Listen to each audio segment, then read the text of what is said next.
The Purge Protocol, the holographic display flickered to life in the grand throne room of Xerion Prime, casting an eerie blue glow across the assembled War Council. Emperor Zathros, his chitinous exoskeleton gleaming black as obsidian, leaned forward on his crystalline throne. His compound eyes reflected the data streams showing human colonies scattered across the Outer Rim territories.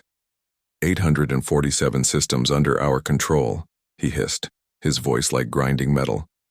Yet these humans continue to spread like a plague. They adapt too quickly, learn too fast, and worst of all, they refuse to submit. General Krixtal, a towering figure with silver scales and razor-sharp claws, stepped forward. His military decorations clinked softly as he moved. My lord, the humans have established colonies in 17 sectors. Their population growth rate exceeds all projections. If we allow them to continue— We won't, Zathros interrupted, his voice dropping to a deadly whisper. Today I invoke the Purge Protocol. Every human settlement, every ship, every trace of their existence will be erased from the galaxy. They wanted to explore the stars, General. Let them become one with the void. The council chamber fell silent. Even among the Xerion Empire's brutal history, the Purge Protocol had been used only twice before, wiping out entire species deemed too dangerous to coexist with the Empire's expansion. Captain Sarah Chen stood on the bridge of the UES Defiance, humanity's flagship, as emergency signals flooded their communication arrays. Her dark hair was pulled back in a tight ponytail, and her brown eyes reflected the harsh reality displayed on the screens around her. Colony after colony was going dark. Captain, we're receiving distress calls from New Geneva, Titan's Rest, and the Centauri settlements, reported Lieutenant Torres, his voice tight with barely controlled panic. Xerion fleets are hitting them simultaneously. This isn't a random attack, it's coordinated. Sarah's jaw clenched as she watched the tactical display. Red markers indicated destroyed colonies, while yellow ones showed settlements under attack. The pattern was clear and terrifying. They're not raiding or demanding surrender, she said quietly. They're exterminating. The main view screen crackled to life, showing the last transmission from New Geneva colony. A young mother clutched her child as explosions lit the sky behind her. To any human ships receiving this, they're not taking prisoners. They're burning everything. If anyone survives, remember us. Remember that we fought back until the end. The transmission cut to static. Sarah closed her eyes for a moment, feeling the weight of leadership pressing down on her shoulders. When she opened them again, they burned with determination. Open, a channel to all human vessels and colonies, she commanded. Full spectrum broadcast. The communication officer nodded. Channel open, Captain. Sarah stepped forward, her image now being transmitted across human space. This is Captain Sarah Chen of the United Earthship Defiance. The Xerion Empire has declared war on humanity itself. They seek not conquest but extinction. Today they believe they are erasing us from the stars. She paused, letting her words sink in across the void of space. They are wrong. We are not the same species that first looked up at the night sky and dreamed of walking among the stars. We are not the same people who built their first settlements with nothing but determination and hope. We have been forged by hardship, tempered by struggle, and we will not go quietly into that dark night. Across human space, survivors gathered around communication devices, their faces illuminated by the soft glow of screens. In hidden bunkers, aboard fleeing ships, and in the shadows of dying colonies, humanity listened. We scatter now, but we do not surrender. We hide now, but we do not abandon hope. Every human who survives this day carries within them the future of our species. Find the shadows between the stars. Find the places they cannot follow. And when the time comes, we will remind the galaxy why humanity deserves its place among the stars. The transmission ended, but its impact rippled across the galaxy. As Xerion fleets continued their systematic destruction, small groups of humans began disappearing into asteroid fields, nebulae, and uncharted systems. They carried with them not just their lives, but their knowledge, their technology, and their unbreakable spirit. Dr. Marcus Webb crouched in the cramped maintenance tunnel of the research station Prometheus, listening to the sounds of battle above. Plasma fire and screaming metal echoed through the hull as Xerian boarding parties swept through the corridors. His weathered hands gripped a datapad containing 8 years of xenoarchaeological research. At 62, Marcus had dedicated his life to studying the remnants of ancient civilizations.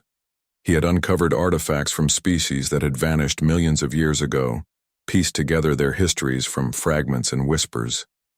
Now, it seemed, humanity would join those forgotten races. Dr. Webb, whispered Elena Vasquez, the station's chief engineer.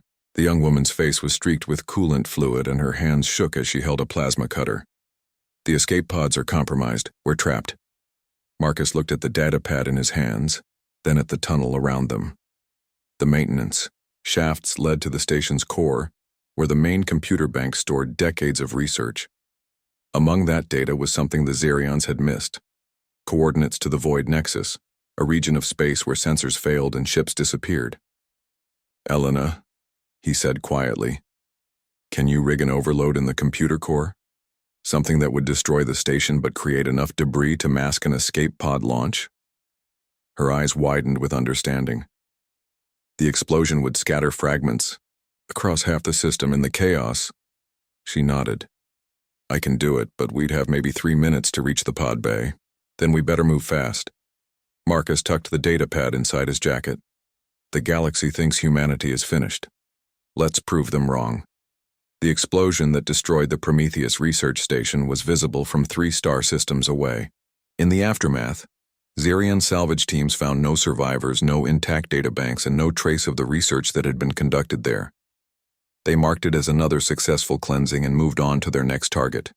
They never noticed the small escape pod that had been launched during the explosion, hidden among the debris and powered down to avoid detection. Inside, Marcus Webb and Elena Vasquez began their journey to the Void Nexus, carrying with them the seeds of humanity's comeback. 3 months after the Purge protocol began, scattered human survivors had managed to establish hidden bases throughout the galaxy. The largest of these was Haven Station, constructed inside a hollowed-out asteroid in the Epsilon Nebula. The nebula's electromagnetic interference made it nearly impossible to detect, and its radiation levels kept most alien species away. Captain Sarah Chen stood in Haven's command center, no longer wearing the pristine uniform of Earth's fleet. Her clothes were patched and practical, her equipment cobbled together from salvaged parts. Around her, men and women worked at jury-rigged consoles, monitoring communications from across human space. "Status report," she called out. "We've established contact with 47 survivor groups," reported Commander Lisa Park, formerly of the science vessel Aurora. "Total population estimates range from 50 to 80,000 humans still alive across the galaxy." Sarah nodded grimly. From a population of over 2 billion humans scattered across the colonies, fewer than 100,000 had survived the first wave of the Purge protocol. The numbers were staggering, but she had learned to focus on the living rather than mourn the dead. "Any word from Dr. Webb's team?" "They reached the Void Nexus 2 weeks ago. We've had sporadic transmissions, but nothing coherent. The interference is too strong." A young technician looked up from his console, excitement breaking through the usual gloom that pervaded Haven Station. "Captain, I'm picking up something unusual. It's definitely human in origin, but the signal pattern is unlike anything in our databases." Sarah moved to the technician station, studying the readout. The signal was strong, coherent, and carried an encryption pattern that seemed almost too advanced to be human technology. "Can you clean it up?" "Working on it now." His fingers danced across the controls, and slowly, static gave way to a clear transmission. Dr. Marcus Webb's voice filled the command center, but there was something different about it. Where once he had sounded tired and desperate, now his words carried excitement and hope. "Haven Station, this is Dr. Webb at the Void Nexus. We've made a discovery that changes everything. The Nexus isn't empty. It's a graveyard. But not just any graveyard. We've found the remnants of the architects, the species that built the Galactic transit network millions of years ago." Sarah's breath caught.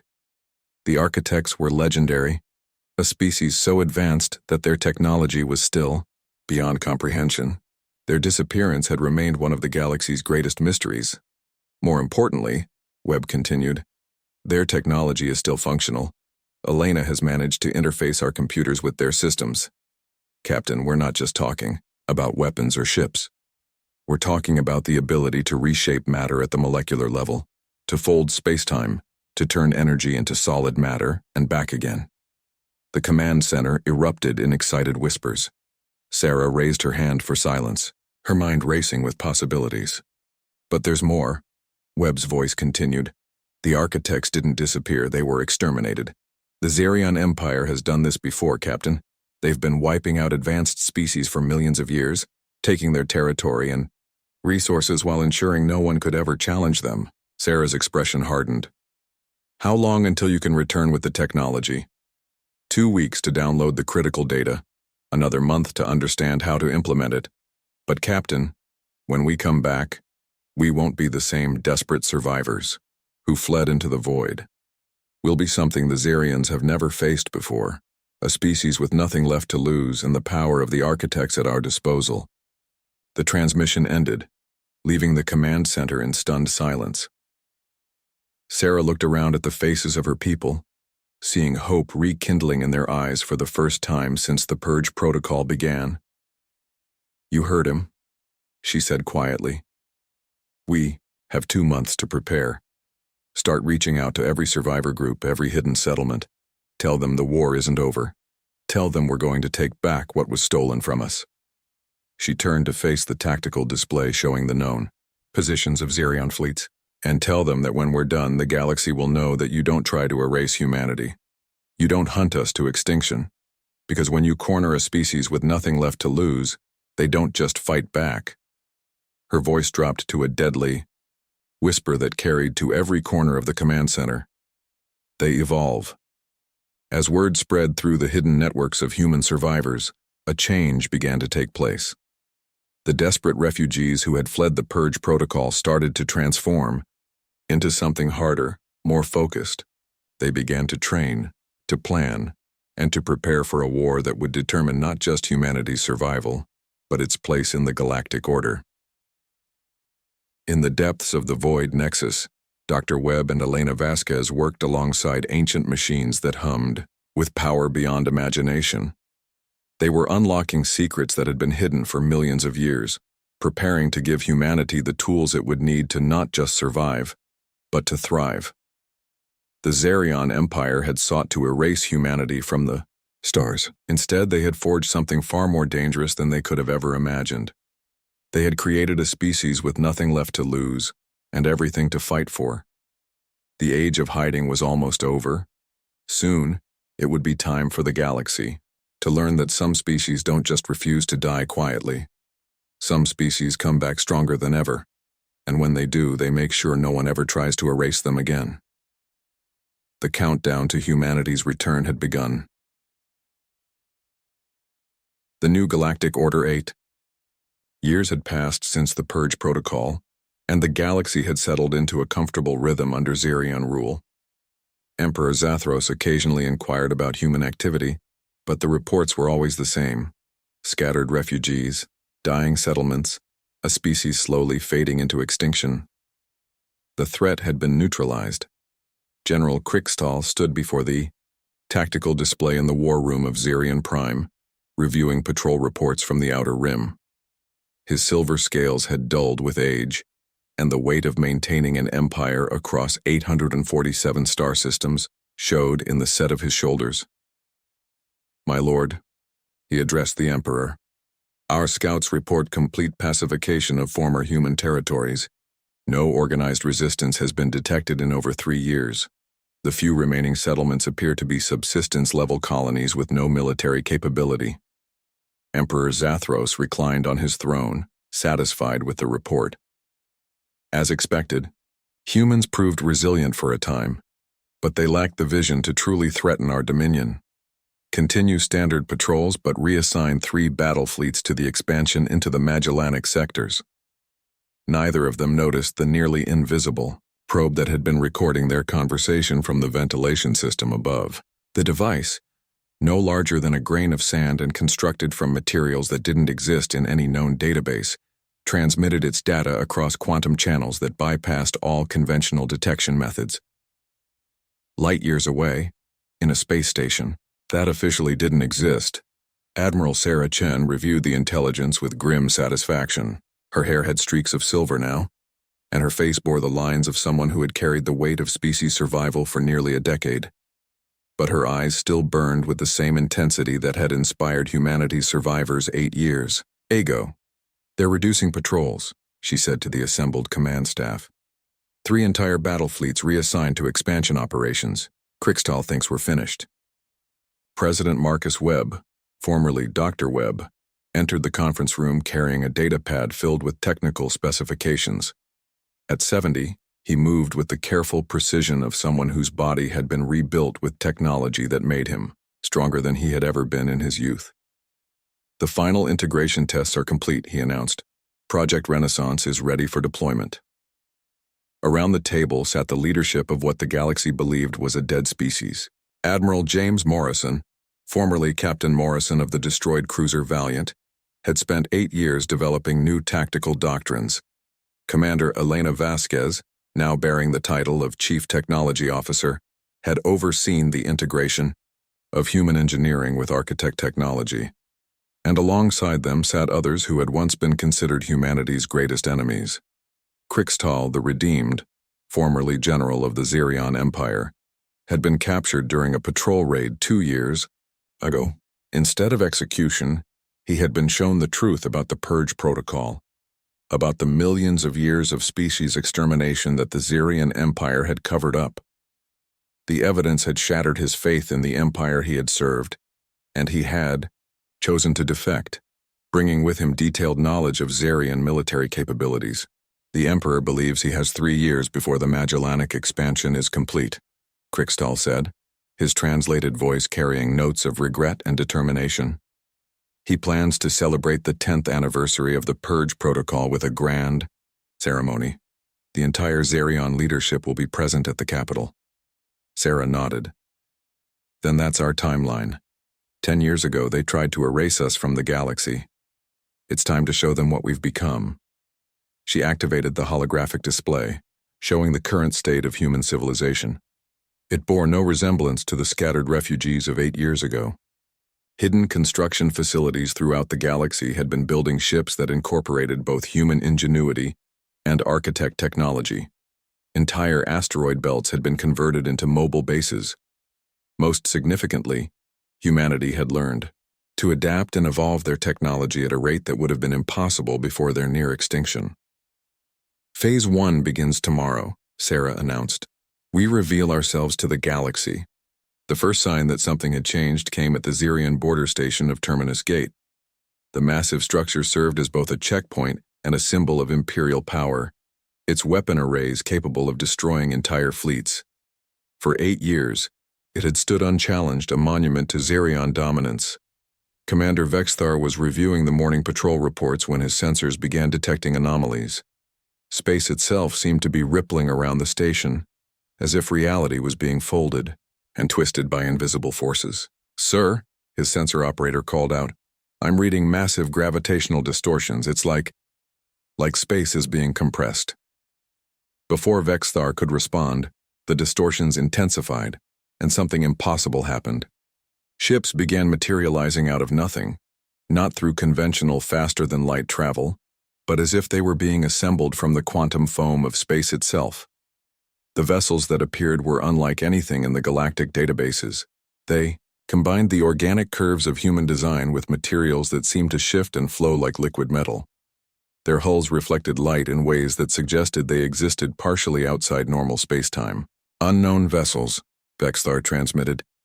"You are in violation of Zirion Imperial space. Identify yourselves immediately."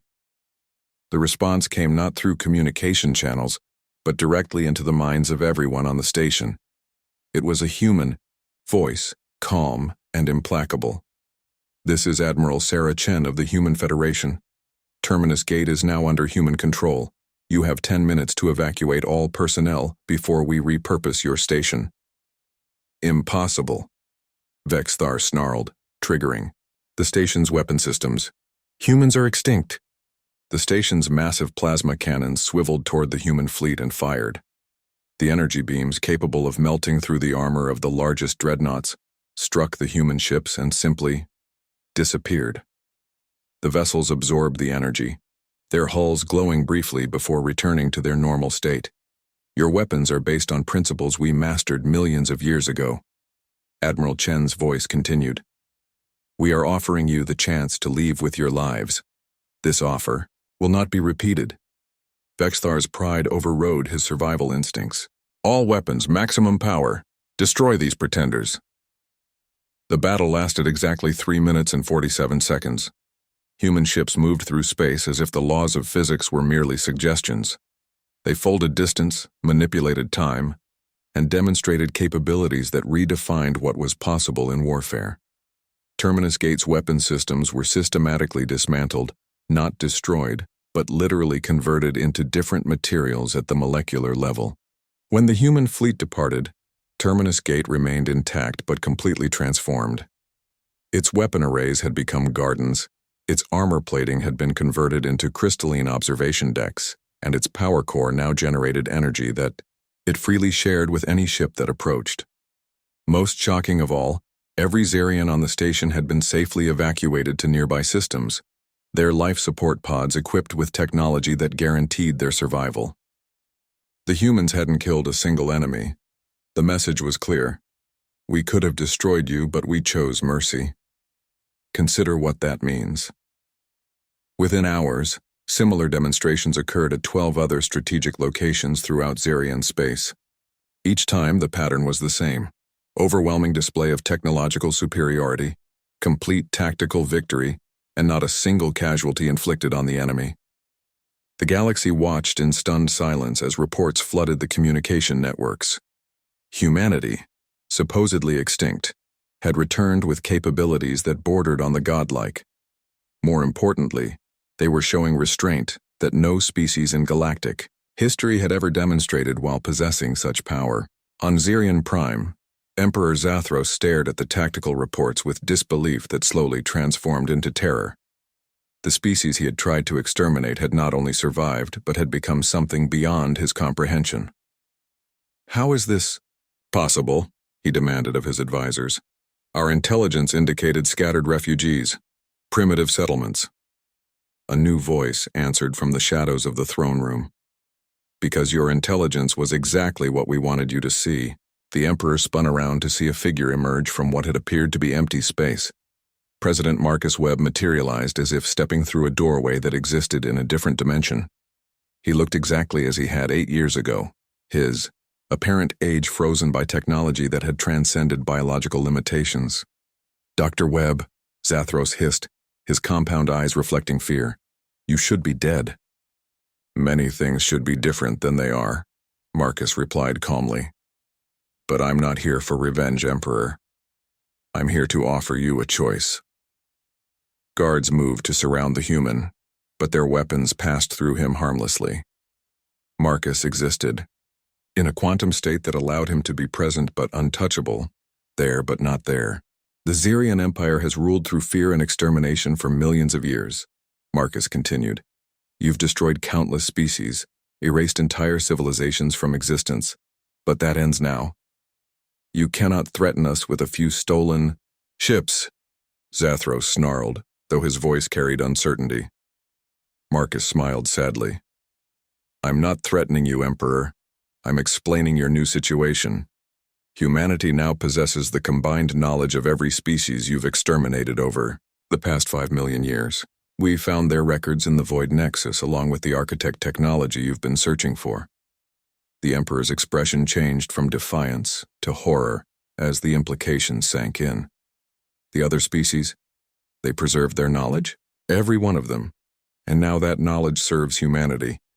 We are not just human anymore, Zathros. We are the inheritors of every civilization you destroyed, the continuation of every dream you crushed. We are what they would have become if you had allowed them to live.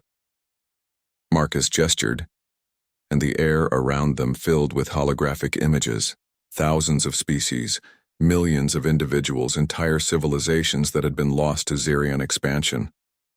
But now their legacy lived on in humanity's evolved form. Your choice is simple, Marcus said. You can surrender the Empire peacefully and face trial for your crimes, or you can resist and face the consequences. But understand this, the age of extinction is over. Under humanity's guidance, the galaxy will be rebuilt on principles of cooperation, growth, and respect for all sentient life. Emperor Zathros looked around his throne room at the symbols of power that had once seemed eternal. And if I refuse? Then you will discover what happens when a species with nothing left to lose acquires the power to reshape reality itself. The trial of Emperor Zathros took place on Haven Station, now revealed to be a construction unlike anything previously imagined. The asteroid had been transformed into a living structure that existed partially in normal space and partially in dimensions that allowed it to be simultaneously present throughout the galaxy. Representatives from hundreds of species attended, many of them learning for the first time about the true history of Xerion expansion. The evidence presented was overwhelming. Millions of years of systematic extermination, planets stripped of life, entire star systems converted into weapons of war. But the trial was not about revenge. Under humanity's new model of justice, punishment was coupled with rehabilitation. The guilty would face consequences, but they would also be given the opportunity to make amends. Emperor Zathros, Admiral, Chen announced as she read the verdict. You are guilty of genocide on a scale unprecedented in galactic history. The sentence is exile to a rehabilitation facility, where you will spend the remainder of your life working to repair the damage you have caused. The Emperor, his arrogance finally broken, looked up with something approaching relief. And my people, the Xerion species, will be given the chance to join the new Galactic Federation, President Webb answered. Your crimes are not theirs. Those who choose to embrace cooperation and peace will find themselves welcome in the new order. Crystal the Redeemed stepped forward, now bearing the title of Xerion Ambassador. Many of my people are ready to abandon the ways of the Empire. We seek a chance to prove that we can be more than conquerors. Sarah nodded. Then you will have that chance. The galaxy is large enough for all of us, if we choose to share it rather than dominate it. As the trial concluded, representatives from across the galaxy gathered to sign the new Galactic Constitution. The document, written by humans but incorporating the wisdom of every species they had encountered, established principles that had never before existed on such a scale. The right of all sentient species to exist and develop according to their nature.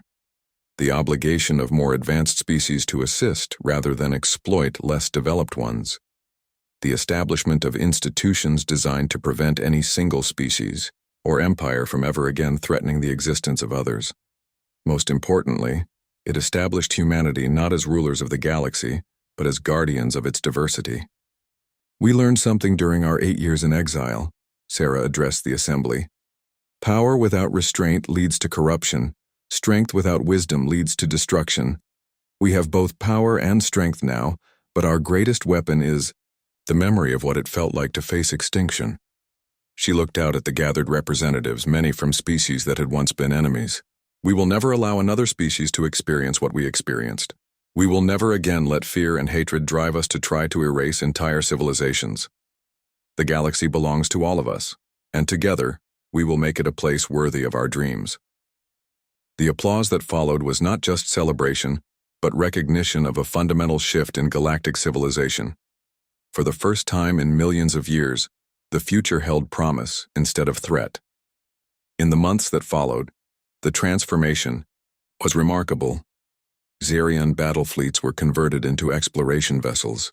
Former weapons factories became centers of learning and creation. Species that had lived in fear for generations began to reach for the stars again, knowing that humanity stood ready to protect rather than exploit them. Admiral James Morrison established the new Galactic Defense Force, not as conquerors, but as peacekeepers. Their ships, powered by architect technology and guided by human values, patrolled the space lanes to ensure that never again would expansion mean extermination. Elena Vasquez led teams of scientists from dozens of species, sharing the advanced technologies that humanity had inherited. But the sharing came with wisdom, ensuring that each species received only what they were ready to handle responsibly. And in the deepest archives of Haven Station, Marcus Webb compiled the histories of every species that had been lost to Xerion expansion. Their stories, their cultures, their dreams were preserved not just as data, but as living memories that would inspire future generations. Humanity had been brought to the edge of extinction. They had faced the ultimate test of survival, and in surviving they had become something greater than they had ever imagined possible. They had become the guardians of galactic civilization, the protectors of diversity, the species that remembered what it meant to nearly lose everything and chose to ensure that no one else would ever face that same threat. The galaxy had tried to erase them. Instead, it had forged them into something that would ensure no species would ever be erased again. The stars belonged to everyone now, and humanity would make sure it stayed that way.